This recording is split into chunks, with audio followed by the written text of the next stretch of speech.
Leider spreche ich schrecklich Deutsch, so if you'll excuse me, I'm going to do this in English. I'm delighted to be here for any number of reasons, some of which I'll explain to you in just a moment. Just a little bit about myself. I was born in the United States, but my mother was German and my father was Austrian, so I'm about as Mitteleuropäisch as you can get. That's one of the reasons that I'm pleased to be here. I run a design company in Copenhagen, Denmark. This is my business partner, Søren Moos, who is also our creative director. And Søren has told me that he will accept absolutely no responsibility for the design of my slides. So this was sort of my feeble attempt at 2 in the morning to do something that was at least moderately worthy of the Bauhaus. And it turns out that, you know, when you go on the web and you try to look for fonts and so on, I'm sorry, I know that you teach typography. This must be so painful for you. You know, if I could have found Bayer's things from 1923, I would have used them. I couldn't. The S's are atrocious. I don't know who designed those. I mean, has nothing to do with the Bauhaus. Yeah, but this is the really bad mock-up from '93. So because that's what comes with Microsoft. No, we don't want to get into Microsoft bashing. Okay, that's so easy to do. There's an old joke. You know these jokes about how many people or somebody it takes to screw in a light bulb. And there's a joke at the people who work on the Apple apps that they fire off at the Microsoft people and say, "Do you know how many?" No, I'm sorry, it's Microsoft that fires it off at the Apple people. Do you know how many Microsoft engineers are needed to screw in a light bulb? And the answer is none. That's a hardware problem. And so they sent it down to Cupertino. Right, enough of that. There are 2 words that we talk a lot about in the web design industry. One is best practice, and best practice was a term coined by an American by the name of Tom Peters back in the middle of the 1980s. Now, Professor Peters' idea was that if companies are doing a good job business-wise, are there some commonalities that run from one company to the other? Can we find things that they do best and see if we can't apply them to other companies that are perhaps not doing things quite as well? And he coined this term best practice. He had talked to Tom Watson at IBM, and he talked to the people at Kodak and Xerox and other companies that were doing very well in the early 1980s in the United States. The problem with best practice is that designers often feel that they are very, very limiting, particularly when it comes to the other side of the coin, which is innovation. Now, this is the Webster's New English Dictionary definition of innovation: the introduction of something new, a new idea, method, or device. And I hope to show why this is a really shitty definition. Innovation is important for all of us. If you read the newspaper this morning, both the German and the Danish and the International Herald Tribune are reporting on the Davos meeting, the financial meeting that's going on right now. And there's broad agreement that innovation is going to be what is going to drive business the next 10 years. And quite honestly, if innovation isn't going to come from a school like the Bauhaus, I'm not quite sure where it's going to come from. But best practice and innovation have a tendency to sort of live at odds with each other. And what I'd like to show you is that they're not really at odds, but they're part of a continuum that's rather important. Now, in the design industry, there are 3 very bad reasons to innovate. The first is just to differentiate your product. We're going to do things differently because we're innovative. Or just to be different because you're feeling a little snarky that day. Or to satisfy your own ego as a designer, to show that you're better than the rest of the world. This is the Octo-Auto. This is a completely legitimate automobile from about 1912 in the United States. The Octo-Auto, because it has 8 wheels. Now, the designers of this car had all kinds of goofy theories, such as that the tires would last longer and you would get better gasoline mileage. Not that that was particularly critical back in 1912, but it was something that they certainly talked about. But the real idea was they wanted to give people a smoother ride. And the train cars, the Pullman palace cars of the time, also had these double wheels. So that was the idea behind the octo-auto. Now let's think about this for a moment. Let's also think a little bit about the infrastructure. What did roads look like in 1912? The only thing I can say for certainty about the octo-auto is that it would take at least twice as long to dig out of the mud. So I wouldn't consider this innovation at all. This is just being different for the sake of being different. It's a false product differentiation, and that's not really what innovation is about. This is the Italian Marconi, who throughout the 1890s experimented on radio telegraphy. He finally came up with a workable invention for which he won the Nobel Prize in 1909, which actually he didn't deserve because it should have gone to Nikola Tesla, but we'll put that aside. But let me tell you where it's not the introduction of something new, it's not an invention. This is a picture of the innovation.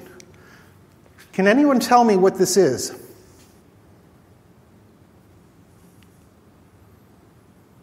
Okay, if I put a date on this, does that help?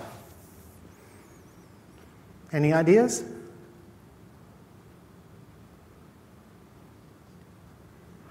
I'll give you a picture. This is the wireless room of the Royal Mail steamer Titanic. And the Titanic, you've heard of the Titanic, yes? All right, well, I'm going to make some noise because I get really worried if you don't, do something. You're also welcome to throw things at me. I'm really good at dodging. The Titanic hit an iceberg and it sank on the morning of April 15th, 1912. The Titanic has the dubious distinction of being the first ship in the world to send out an SOS, save our ship. And it sent it out on a Marconigram. And this is a copy that ended up on another ship, the Celtic. The innovation is that the invention saved 805 lives that evening. People who would have drowned in the Atlantic had it not been for the invention. That is where the innovation takes place. There's only one reason to innovate, and I hope you'll keep this in mind. And that is to solve a problem. And I assure you, if you do not solve a problem, you're going to create one. That's just the way it works. And there are three things that you should consider when thinking about innovation. The first is there will be technological consequences of what you do. There will be social consequences of what you do.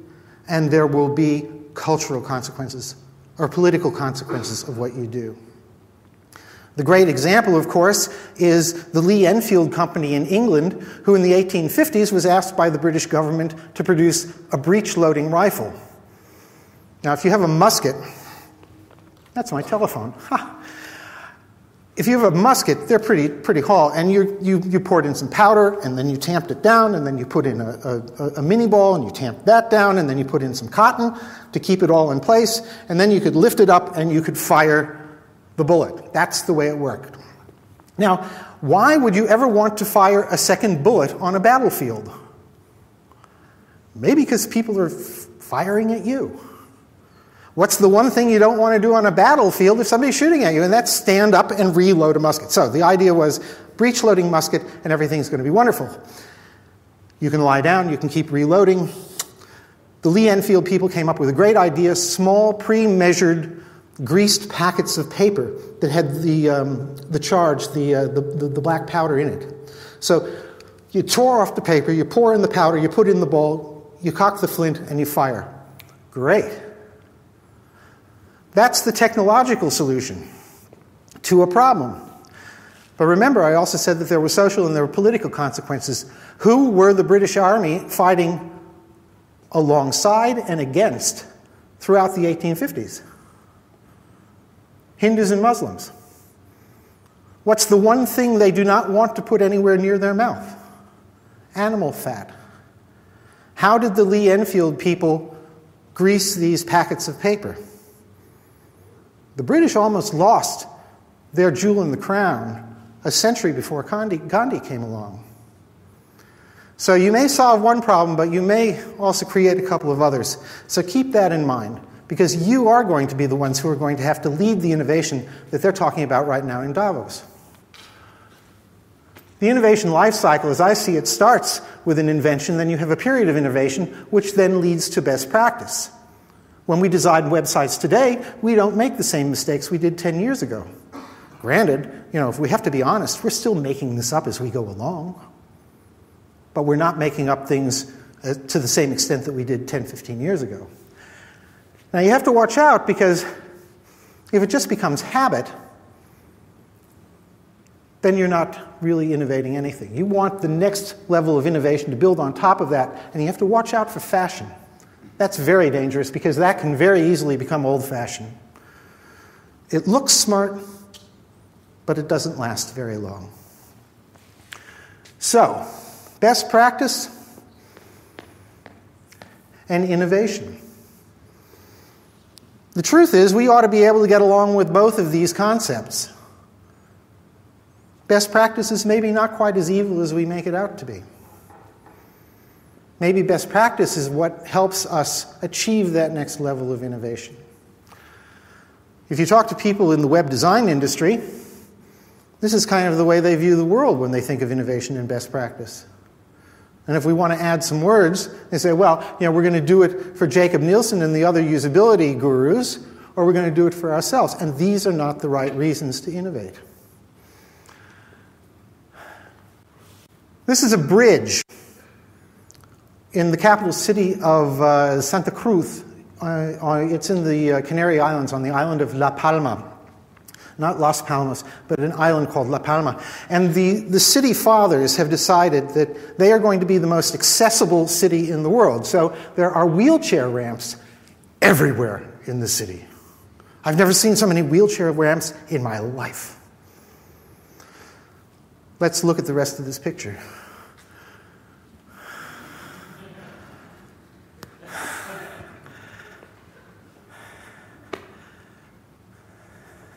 So we have an innovation, we have a best practice, we have some things going on here that are not actually solving the problem.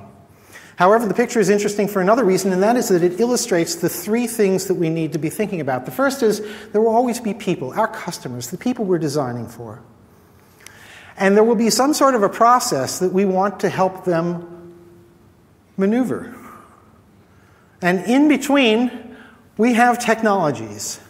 It can be printing technologies, they can be typefaces, they can be design guidelines, it can be the golden triangle. There are all kinds of things that we use to help people understand design. This isn't a question of the nonsense that we hear all the time about intuitive design. There is no such thing as intuitive design if you just make people click around long enough until they find the right answer. Not having to read the user manual does not necessarily mean that you've created intuitive design. So, that brings us to the dogma. Now, the church talks a lot about dogma, a set of rules, a set of tenets, and I started my career in the theater in Denmark, and I still do some work. And among other things, I did some voiceovers for a fellow by the name of Lars von Trier, who's a fairly well-known Danish director. And he wrote, along with Thomas Vinterberg, who directed the film The Celebration, something called The Vow of Chastity. And these were 10 dogma rules for how one should produce movies. And the idea was, we're tired of James Cameron spending $200 million to do whatever. Let's try and keep these things simple. I was doing some voiceovers for Lars, and I asked him about this because I was trying to figure out, well, is there something that we can be doing in my business, in the web world, that would be similar to this, some kind of set of best practices. And so, well, yeah, maybe. Well, let me tell you where we went wrong. The reason nobody does Dogma movies anymore is when we got down to the bottom, the film format must be Academy 35 millimeter. A year after we wrote this, we were doing everything on video, and we were editing on Macs. Who knew?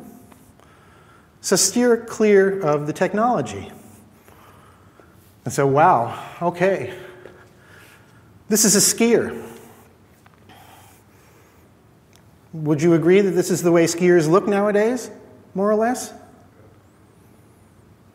Okay. This is a skier in 1931. Who the hell goes skiing in a tie and cufflinks?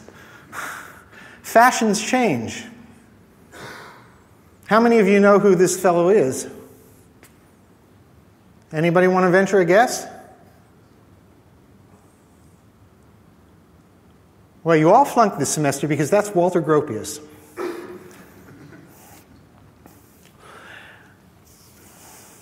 This is what people in the web industry used to say about best practice. Well, you know, the links should be blue and underlined, Flash is bad, and text should be no more than 10 lines, and this is all nonsense. This is the kind of stuff that Jacob Nielsen and Jared Spool and some very lovely and very, very smart people tell us we should be doing. But the truth is it's dangerous. It's not necessarily bringing us forward in any particular way. So I started to ask myself, right, can you do a design philosophy without getting into aspects of fashion? And is it possible to get around the idea of technology? So I started to look, well, so who else has done design philosophies? And guess where we are? That's Gropius's manifesto from 1919. I thought that was very interesting because he was talking about, let's break down the barriers between the craftsman and the artist. Now, there were studios around Europe that were doing it. Certainly the George Jensen silversmithy in Copenhagen had been practicing this. It's not necessarily that the thoughts were violently new, but this was the first time somebody had really put them into form and said, look, this is a good way to teach people about design. It will lead to better design. And if you do find a copy of this, the important stuff is right in there. So read the third paragraph of that. I'm not going to bore you with that right now. But if we examine what came out of the Bauhaus, that's the wheel. My wife is mad at me because I tore apart the house last Monday trying to find objects that I could take pictures of. And I grouped these three lamps. Now, you know the Wagenfeld. Is there anybody here who doesn't know the Wagenfeld lamp? This is the only room in the world where everyone would know who that lamp is. That's very cool. Yes, it is the Bauhaus lamp from 1924. This lamp is from 1928. It's by a Danish designer by the name of Paul Henningsen. And this lamp was designed also around 1928 by an Englishman by the name of George Dudley Best. Now, there are some interesting things about all three of these lights. Number one, they are industrial products that are still in production, all three of them. That in itself is remarkable. The other thing is that they all depend on aesthetic understanding and understanding of construction. And yet they're very, very different in their way of expressing themselves. If we look in Wagenfeld's lamp, we're talking about the strict geometry that was being taught at the Bauhaus. If we look at Henningsen's lamp, we're looking at the physics of the light from the time it emits from the filament to the time it reflects from some surface. And if we look at George Best, he's been inspired by Marcel Breuer, also from the Bauhaus, in the use of tubular steel, which of course Breuer didn't invent. He stole it from the Junkers airplane factory in Dessau, and of course the Junker factory stole it from Anthony Fokker in the Holland, but never mind. So, construction or physics or design, and yet all of these three lamps, produced within a period of about 5 years of each other, all adhere to the basic principles as set out by Walter Gropius in 1919. I think that's very, very interesting. So anyone who says that best practice or these kinds of guidelines are stifling really needs to reevaluate what parts of best practice they think are being wrong. Here are 3 different water pitchers. They're all 3 Danish. This is from the 1880s. This is done by the Holmegaard Glassworks in Copenhagen. This is Henning Koppel's water can from the 1950s, which was done by the silversmithy Joe Jensen. And this is Erik Magnussen's Stelton water pitcher from the 1970s. 3 very, very different designs, but at least they agree on a best practice that they all have a spout and they all have a handle. I don't think that anybody felt that they were being terribly stifled by the fact that a water pitcher has a spout and a handle. So, can one create a set of best practices that transcend technology and fashion? I decided yes. And the Bauhaus certainly led the way. So, I typed it up, I put it on a bulletin board, and suddenly people started to sign it, and then people started to translate it and use it as a design philosophy. I said, well, that's really neat. Apparently it rang a chord. People were really using this. I thought that that was very gratifying.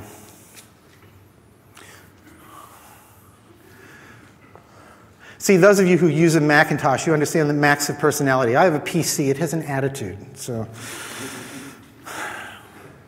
Right, so on with it. The first point is that anything that exists only to satisfy the internal politics of the site owner must be eliminated. Now, I say internal politics very specifically because I'm not talking about blogs that can be political, but I'm talking about what happens behind the scenes, things that are not necessarily serving our purposes as visitors to a website. This is a website for a Danish company called F.L. Schmidt, and this is their organization chart because, of course, everybody wants to know their organization chart. And if we click at the top there, we'll see that there is a rather elegant information architecture underlying all this. Lots of information. The interesting thing is if you clicked on any of those buttons, this is what you got for almost 3 years. In other words, these pages were so unimportant that nobody had even clicked in on them. The company themselves hadn't even realized, oh, we forgot to write the content. So the architecture is being created for internal political reasons and not because anybody has the least use for it. Moving on, this is IBM Norway. By the way, talk about fashion. This is the fashion for websites right now. We have a row of tabs at the top, a big useless picture, and some stuff you can click on underneath. And here's another site. Big useless pictures and things you can click on underneath, tabs at the top. Or tabs at the top, big useless picture, things you can click on underneath. And it goes on and on and on. This is actually a rather better form. It at least puts some content someplace where you might see it. And then finally, this is the royal family of Denmark, and I would argue that this is the only website of the ones I've shown you that can actually justify having a big picture. Because the demographic for people who would go to a website dealing with the Queen and the Prince Consort are older. These people are not used to surfing the web. They say, oh, look, there's a picture of the Queen. I came to the right place. That's nice. Right, enough of that. By the way, if you like this shit, you can download it for $62 a pop with Java, with picture rights from Dotster. So remember that. Right, okay, so back to IBM. So there's some interesting links down here. I've run it through Google Translator, so it's not exactly correct English, but it's probably easier for you lot than Norwegian. I'm just making assumptions here, but so we have the employee directory, jobs at IBM, and IBM and Lenovo. How many of you know what Lenovo is? Right. Do you know why Lenovo is even on this website? Yes? How many don't know why Lenovo would be on this website? All right, it's about 50-50. Well, this is what you get if you click on this link. And way down here, you learn that Lenovo has bought the PC division of IBM. Now, this is news that's about 3 or 4 years old. And yet it's still on the front page of the Norwegian website. But look here, this is where it gets interesting. Before you visit Lenovo's website, you can read IBM's terms of use. Huh? This is the stuff that's in the footer. You know, it's like, you know, legal disclaimer, and, you know, we say we're only sending you a cookie, but in fact, you know, we know everything about you. Crazy. And by the way, you can also read Lenovo's terms of use.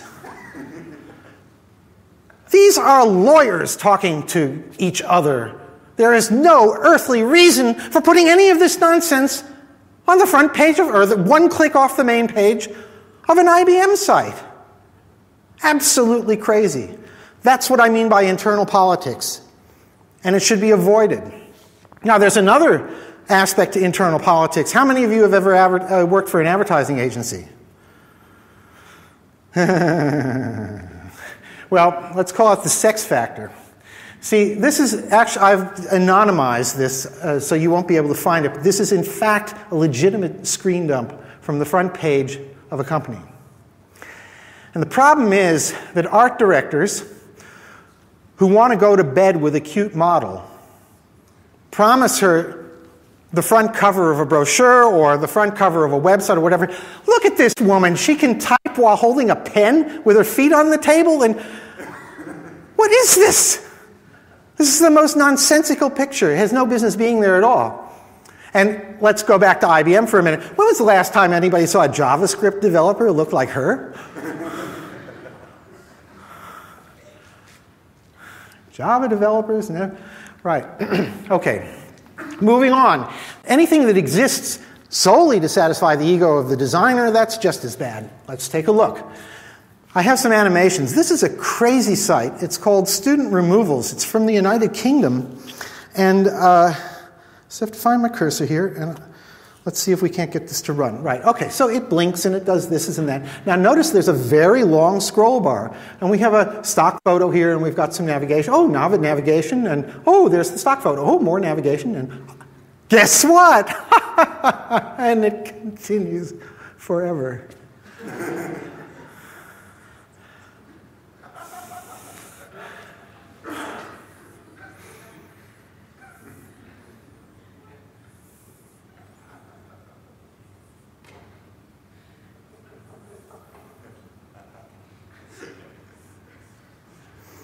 Somebody suggested that maybe this was some kind of a sneaky SEO thing, you know, search engine optimization. But the truth is, this is just nonsense. Okay? Let's move on to the next one. This is for a Danish company, actually an extremely good advertising agency called Blue Business. And this is the screen you get if you go into bluebusiness.dk or bluebusiness.com. So we'll go up and we'll click, and you can see there's a menu and, you know, tabs at the top, big useless picture and some things. If we click on there, suddenly we get this little animation, and there's a skip intro. Then we can see the next level. We can also go up to brains. Go up to brains. Hey, yes, click. Right. Oh, and we've got another one. Okay, let's try tools.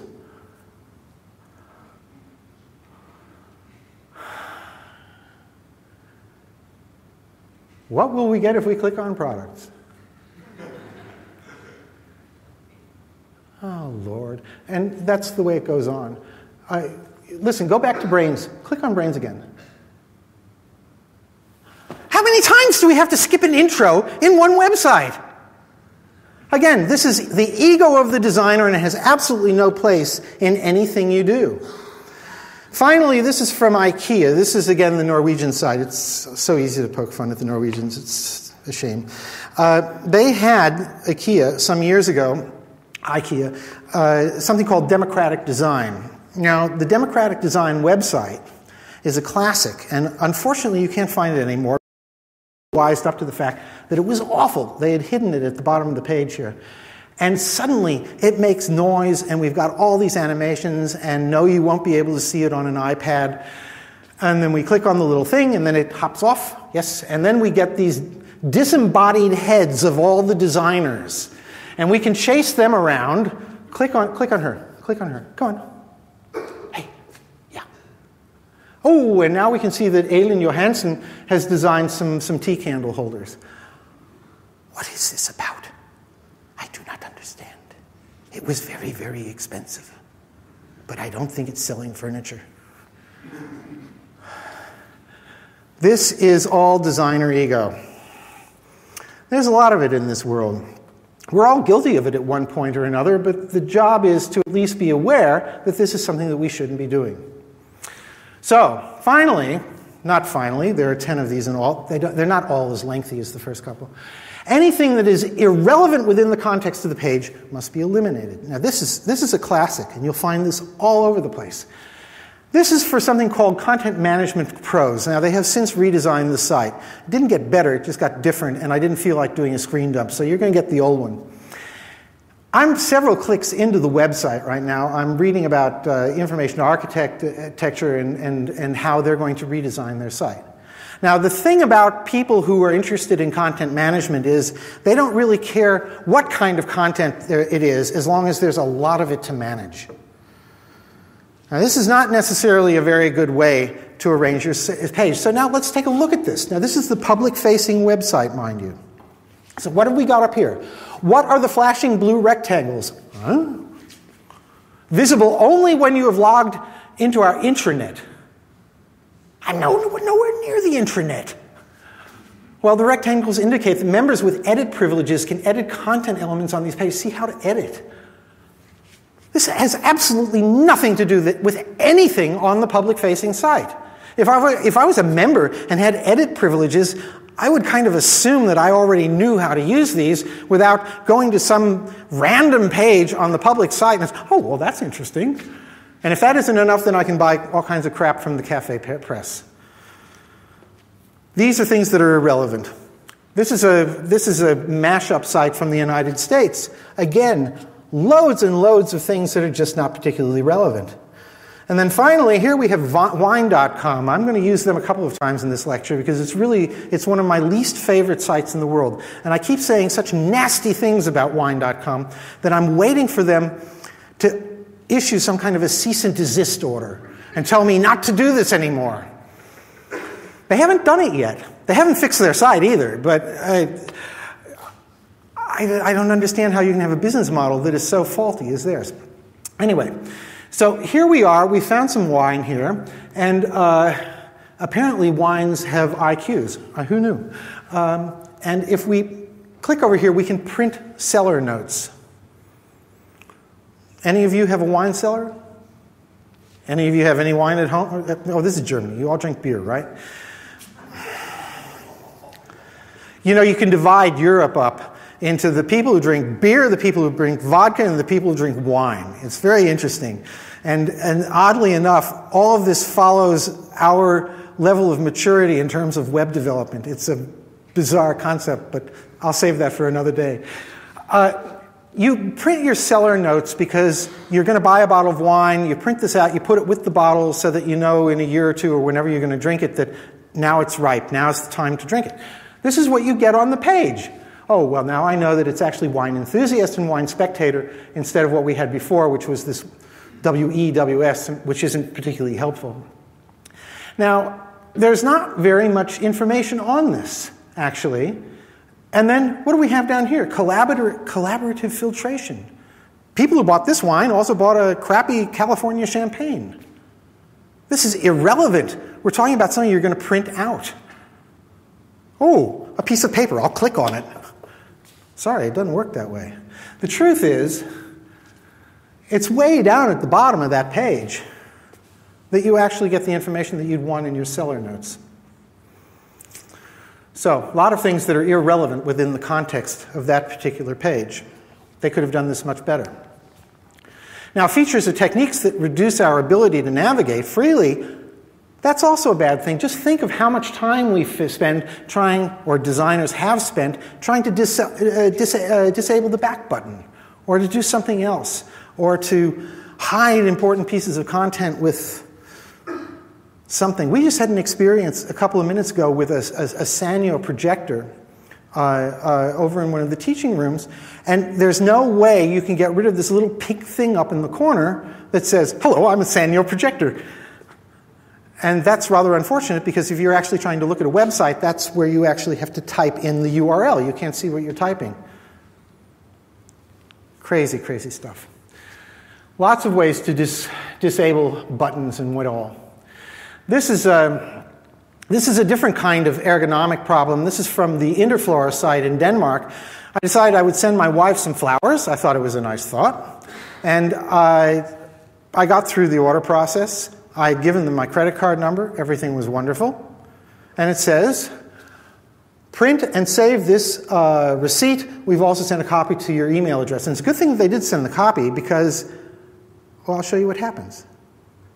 Now, here's the task. Here is a cursor. Okay? Am I going too fast here? Here's the cursor. There is the printer button. The object is to move that to there so that I can print out the receipt so that I can get my order number, which is hiding right in there. Okay?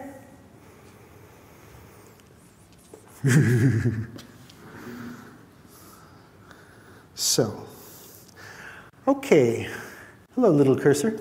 And we're going to move up and click the button. Oh, it triggered something. It triggered. So sneak around underneath and then up.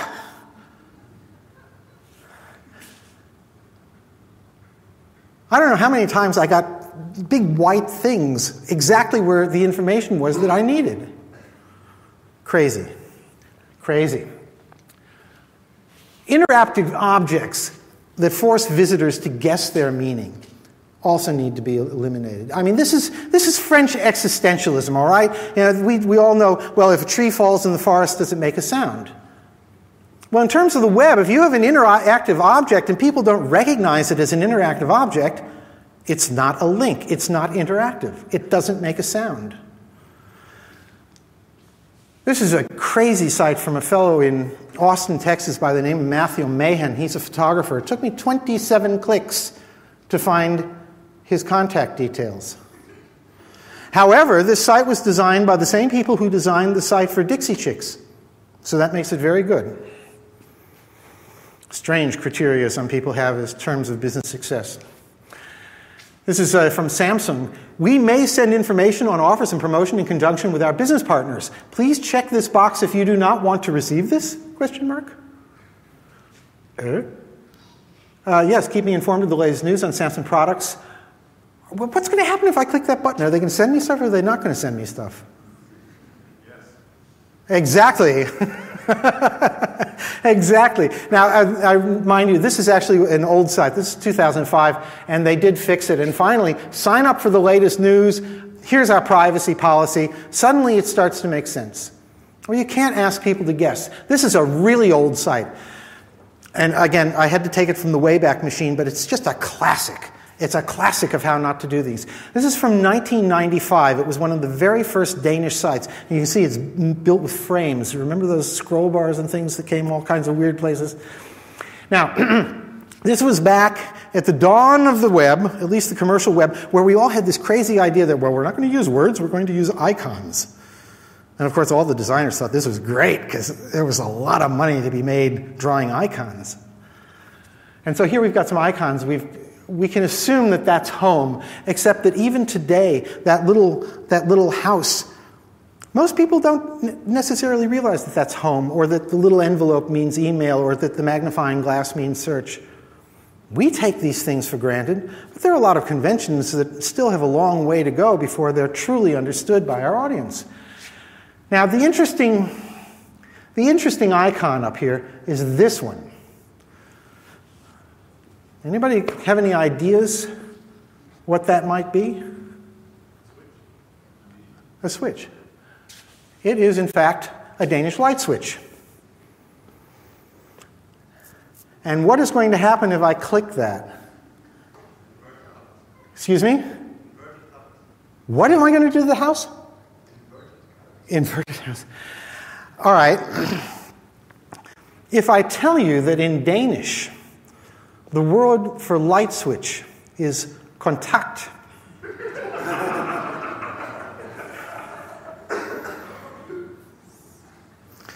You don't want people to have to guess what you're trying to achieve, okay? Sometimes words are better than pictures. Now, software, extra software is always a problem. Particularly, 5-10 years ago when Flash was not native, there were a lot of things that you were being asked to download. And, God bless Macromedia and Adobe for at least helping us get beyond, you have to have QuickTime, you have to have Real Player, you have to have whatever it is if you want to see animations or movies or whatever. And yet still, look, this is the BBC site today. They have something called the iPlayer. You can't watch video on the BBC site unless you've downloaded iPlayer. And they have a whole page of instructions and frequently asked questions. And these frequently asked questions have frequently asked questions. It's a crazy idea. This is a site. I say you need, I can't even read it what it is, but I think I need Flash 8 or I need whatever. You don't want to be limiting or asking people to download other software. This one, it took me a long time to figure out why I couldn't look at these slideshows. And it's because in black on dark gray, it says that I actually have to have QuickTime installed. This is a really good way to make sure that people do not like your website. These are really, really silly things to do. So don't force people to download software plugins and whatever to make your site work.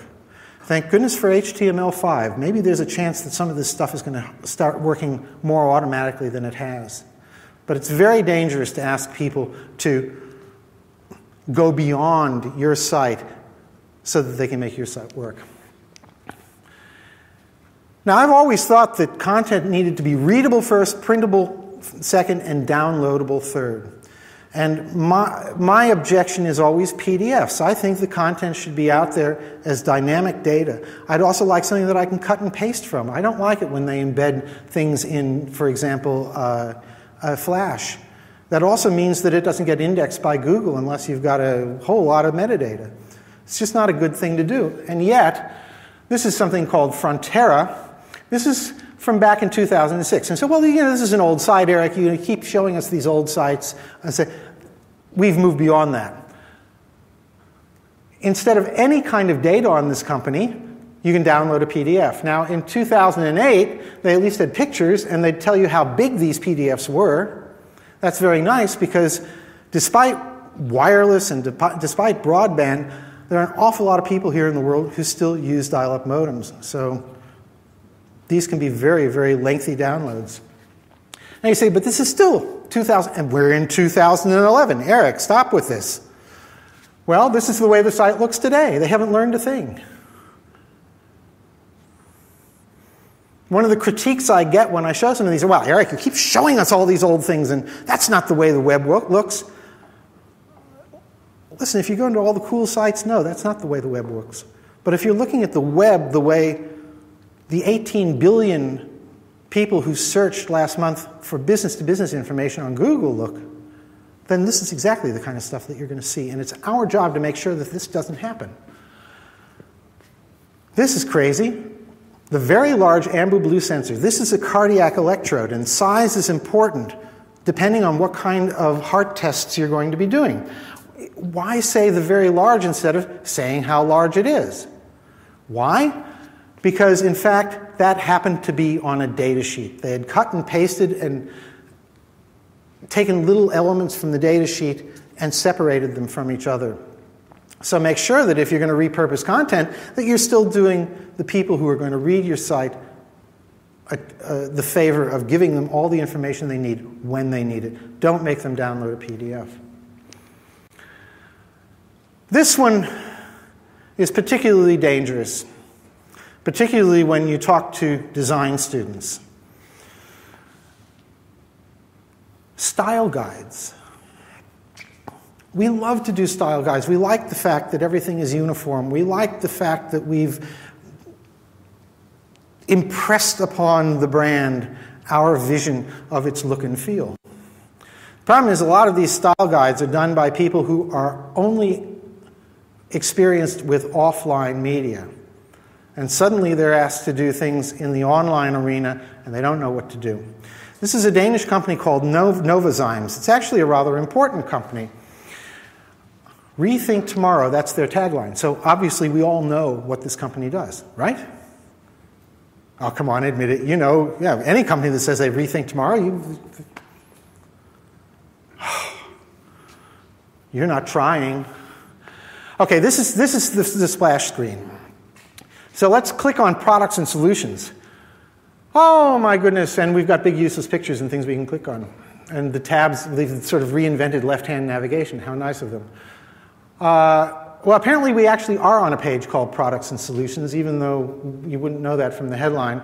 So, all right, let's click on the first one, biologicals. We still haven't learned what this company does. Oh, they're the world leader in bio-innovation, and they rethink tomorrow. I'm 3 clicks into this site. I still don't know what they do. Oh, products. Now, that's the second time we have to click on products. Now we've got drop-downs. All right, we'll click on agriculture and biofertility. Finally, they're actually going to tell me about a product. That took 7 clicks. Now, anybody want to hazard a guess as to why this page sucks in terms of usability?